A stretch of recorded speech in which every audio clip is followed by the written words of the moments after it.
Right, hello. Thought I'd do a video on what's looking good. Obviously sort of mid-spring. Got all the spring type blooms out at the moment. Lots of purples and yellows. Got the marsh marigolds at their best. So this kind of wildlife area I sort of leave alone as such. It does what it wants to do. I don't really do much in there at all. Yeah, I've got some they're called lords and ladies. I like to call them early elephant ears. They're sort of that sort of shaped leaf. Nice flower on there. Yeah, I've got several of them about.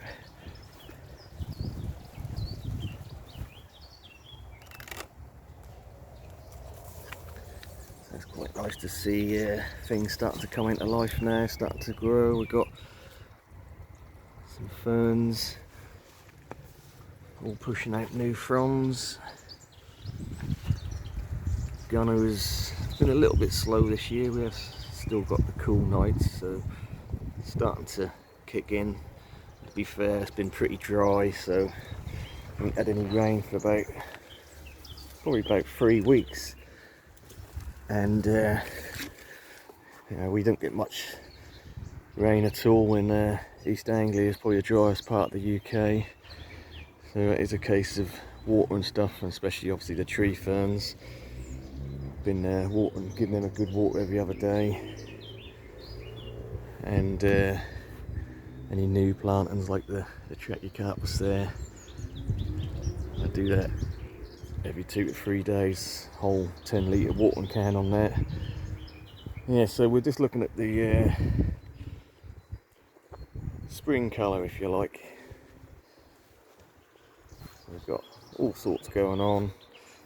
Looked at this last week, I think. Rhododendron brought last year. That's looking really nice. Nice flowers on there. We've got some wallflowers. I think they're self-seeded.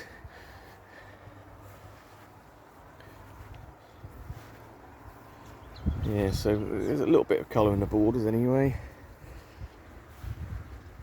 We've got pedicites. These are the flowers you get on them. Nothing special, but you know, that is a sign of spring. The leaves are starting to kick in quite nicely now. They do get a lot bigger than that, obviously. Some more wallflowers there. Quite a deep royal red. The variegated pedicites, as usual, is being absolutely hammered by the slugs. It's a shame because I really like the leaves on these, and let's say you get sort of random variegation on them, but the problem is the slugs love them as well. There's quite a nice little leaf there.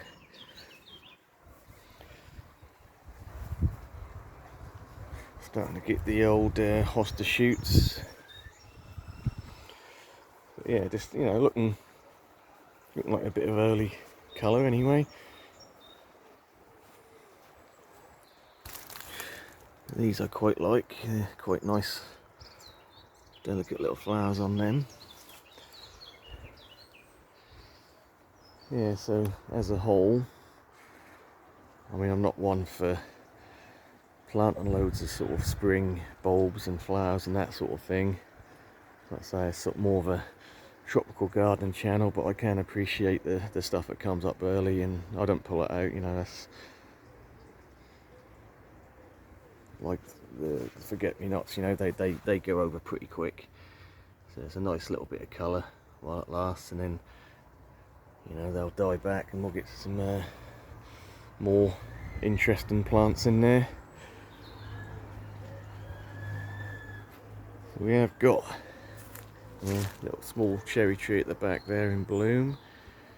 Nice cherry blossom on that, so get some nice cherries off that this year. And we did sort of haze past the apple trees are blooming as well. Start off with the sort of nice little pink buds and open up to the white. So they're all coming out, so we'll get some nice apples off that again this year. Plum tree has already been and gone, the blossom on that. Saying that, it's still a little bit. Anyway, yeah, so that's looking quite nice. So things that are looking nice to things that aren't looking quite so nice. I did have a cutback on the Phoenix Canariensis. Didn't go too mad, just 4 leaves. So what that's done is just took the lower ones that were sort of hanging at eye level, that were coming sort of out too far, or hanging over the bog filter, and shading that out. So yeah, literally just four leaves off that. Didn't go too tight against the trunk. You can see a decent size, probably 2.5–3 inches across at that point. And yeah, I guess if I carefully lift one of these up, because the spikes, these I'm gonna say a good 6.5–7 foot. I'll cut them up and get them in the green bin carefully, because of these nasty, the lower fronds are literally like needles, and there's a very slight barb on them, so if you get one of them impaled in you, you'll know about it. It's quite painful. I haven't been unlucky enough to get hit by it yet, but I'm sure I will do one day. Right, so we've got the cold frames, which are, well, you can see where they were over winter, sort of middle of the lawn to get maximum winter sun. So we've got a dead patch of grass there. Not a concern, because I've got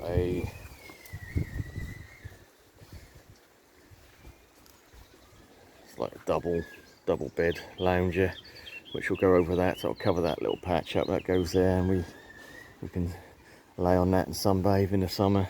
So I'm not too concerned about that dead patch.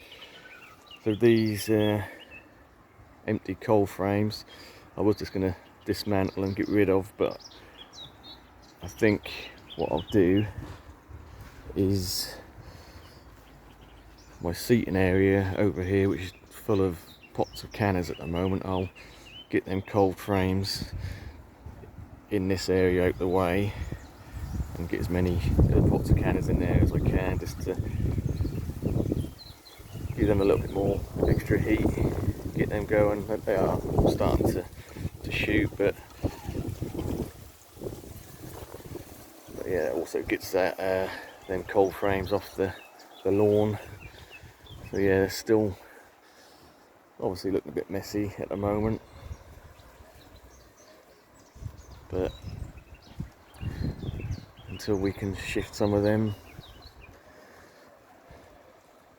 Right, I don't know, anyone who's watched the channel, you may not have noticed, but at the back here I had a big hebe bush which started to die off in the middle. That is still green on the outside, sort of big ball, but yeah, it started to look a bit like that's on its way out, and that took up a heck of a lot of space for something that weren't really fitting in with the theme. So I dug that out. So let's have a look at that area. So at the back here we have got a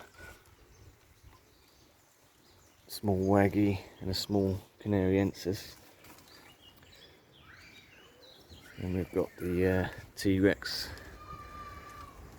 which incidentally is popping off everywhere at the minute.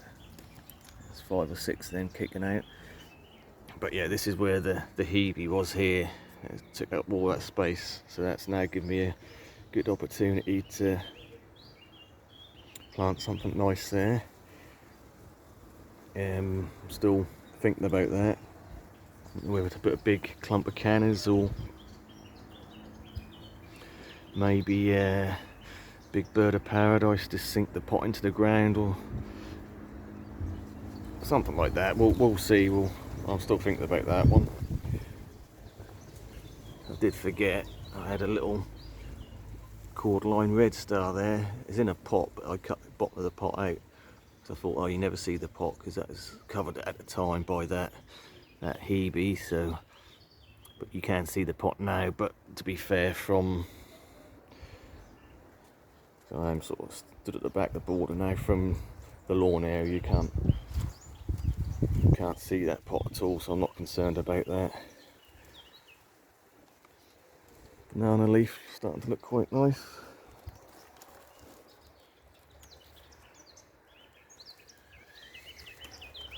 Just carefully step over here because we've got clump of ginger here, which obviously is not coming up yet, or Hodichium.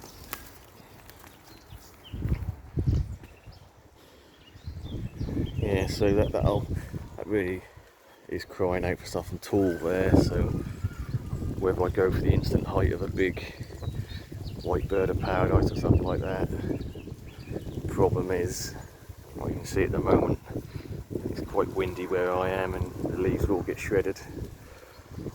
Or whether I do the patient game and put a big clump of maybe musifolia, can of musifolia there, and, let that grow in. They'll get over fence level by the end of the season. Yeah, still thinking about that one. But yeah, so like I say, still some areas of the garden that's a bit of a mess, and some that are starting to look okay. Not much has happened in the centre bed, other than obviously the colocasia that are under the cloche. Just a plastic dome. Really start to go now. They start to get the first leaves, and when the first leaves are that big, they're going to do well. And that nice purple eucomis there. For some reason I forgot the name of it last week. Pineapple lily here. I think actually look quite nice there. Give it a burst of colour in the centre. So I think it was Shane who asked me about the cloches. These particular ones, I did answer in the comments, but I think I might have said Poundland, which was wrong. These ones were from Cherry Lane Garden Centre. I think they're $2.99, so they're the bigger ones.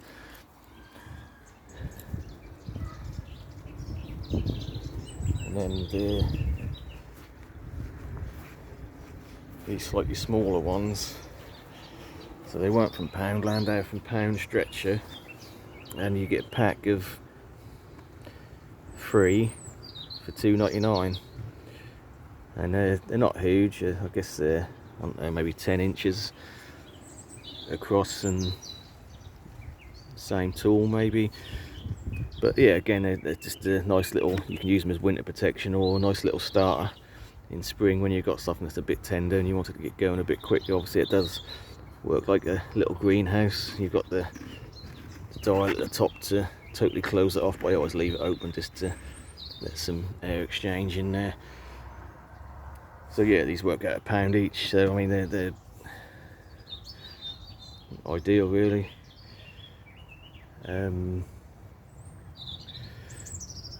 That's that. And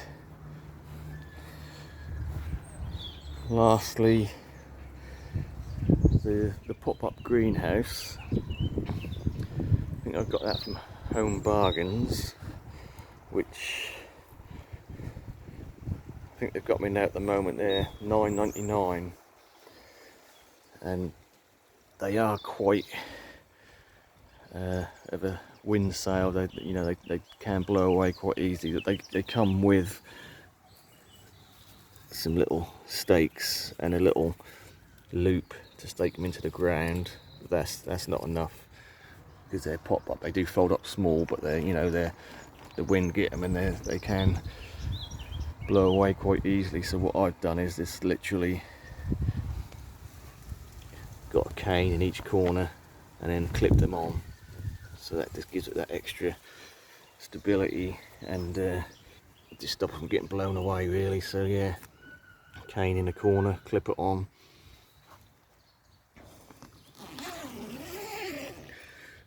Like I say, these are from Home Bargains. I'm not going to say they're the best of quality. I think they're £9.99, so they're a tenner, but I think, as a lot of people start off stuff early in a greenhouse, which is good, then you plonk it into the ground. But if you can, my theory is, if you can get something in the ground first and effectively put a greenhouse around it, the roots are going to get into the ground and settle in a lot quicker. So that's the theory. We'll see. It's the first time I've really done it. So let's have a quick look inside anyway. So the sun's out, but that's not really hitting this greenhouse yet. So I don't know if you can see the temperature there. It's 20 degrees at the moment. And it's got a low of 6. That's probably later on, or should I say earlier on in a week or so ago, because we've been having some quite mild nights. I think it's only down to 9 degrees last night, so it's getting mild. Max temperature is just ridiculous, it's 50 degrees, so I'm going to have to start opening the door a bit more. I have been unzipping one side during the day to let a bit of airflow in, but it's obviously getting quite hot in there. But the beauty of that is at night, obviously the soil heats up, so that keeps it a little bit above outside temperature with the heat of the pots and the soil. I guess that helps. So yeah, we've got the Croton there, Croton. This is one I had indoors as a house plant during summer. It was outside in summer last year, but over winter, yeah, it's indoors. Started doing midwinter is good because in my front room the sun hits it all day long, but the last month with the sun obviously moving, getting higher in the sky, it weren't really getting enough light, so it did drop a load of leaves. But you can see since it's been in here, we've got all sorts of new leaf growth on that, and as you can see, the more light they get, they come out green, but they turn this nice red, tropical looking. So that is planted in the ground. I've got some random pots of colocasia in here as well. This is actually one I bought last year, Black Magic, which that is the classic Black Magic leaf, but I noticed that a couple of them had variegation on them, so look more like mojito. So they're sort of got that mottling on the leaves, so that'll be interesting. Like I say, some have totally classic Black Magic and some have got that nice mottled leaf, so you can even see in the stem got some green fly on them, I know that. Yeah, so we've got that, we've got a Fontasai, something like that in it. Colocasia there. We've got a black coral in a pot there. These are just in pots just to obviously get them going a bit before I release them out into the garden. I've got a couple of little random ones here. I think this one's must be a pink china. It's got a pink stem. I'm not sure what this one is. These are just little random nublets I found while I was emptying some pots out, and I'm surprised, yeah, they've come up anyway. Yeah, so the sweet corn at the back, I won't say it's growing fast, but it's growing. And that,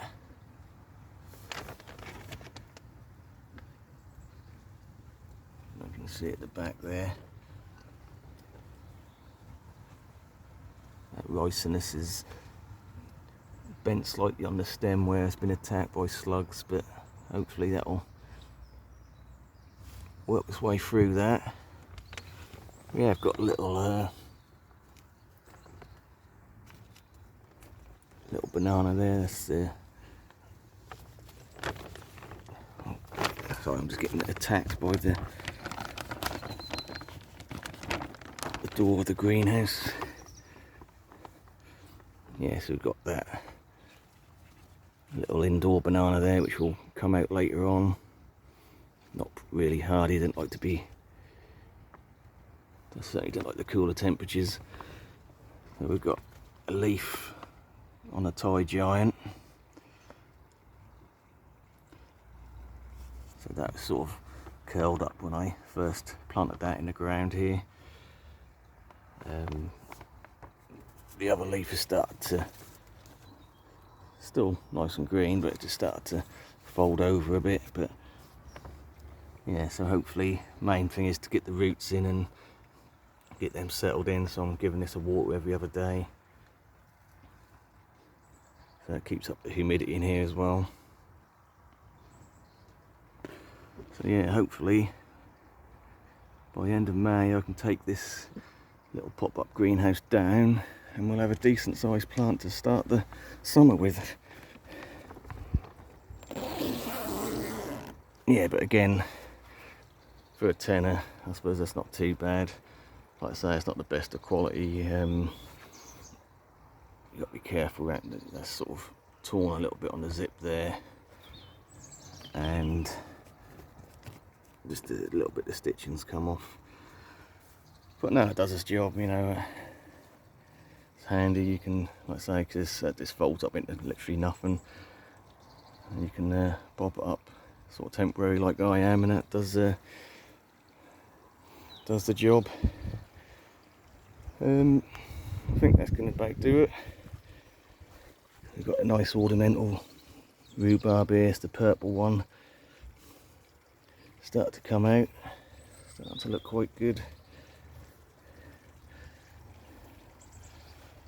I'll be glad when we get a couple of nice new leaves on this Robusta, because the old winter damaged, wind battered old leaves aren't looking too good now.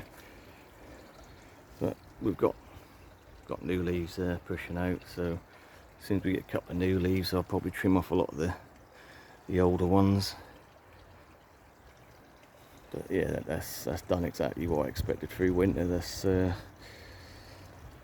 pretty much what you get in most of the UK anyway. If you grow these outside all year round, you are going to get some leaf damage. But yeah, I've never lost one over winter as such. You're obviously going to lose a few leaves. Grapevine is starting to bud out quite nicely now.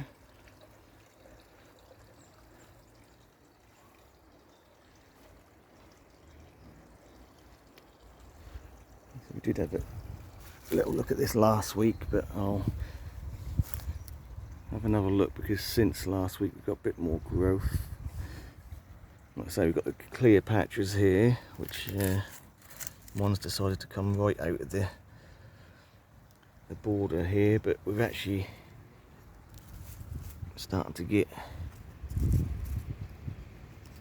the dahlias kicking in. In fact, over that side, it's shaded out by the leaf, we'll walk over and have a look.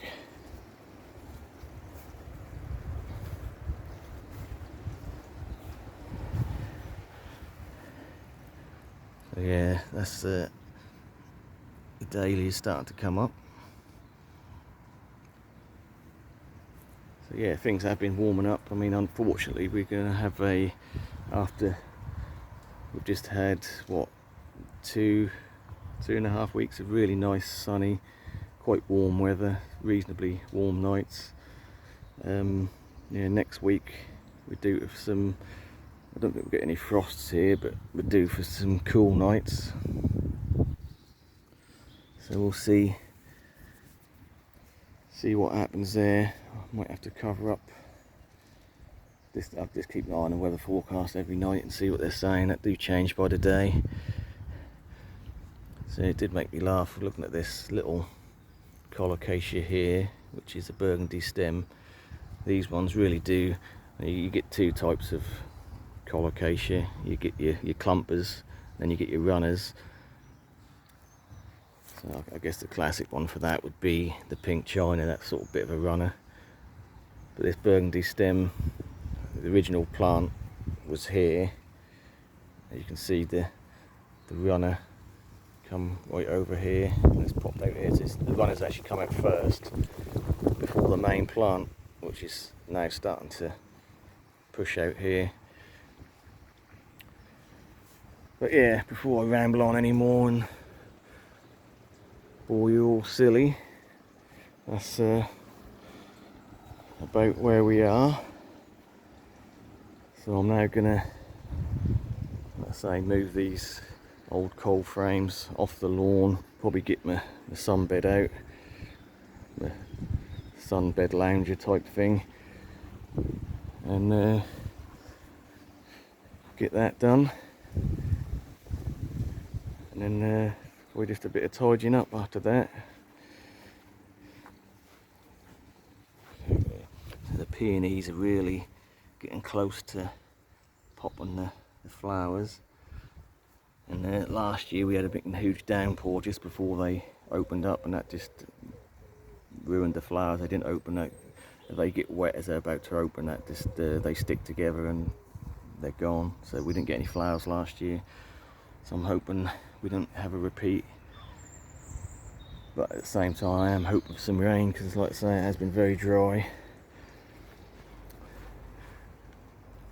These poppies, I do leave these every year because they do look quite nice when they come out. So that's a sort of early or late spring, early summer thing, and then as soon as they're dead I pull them all out.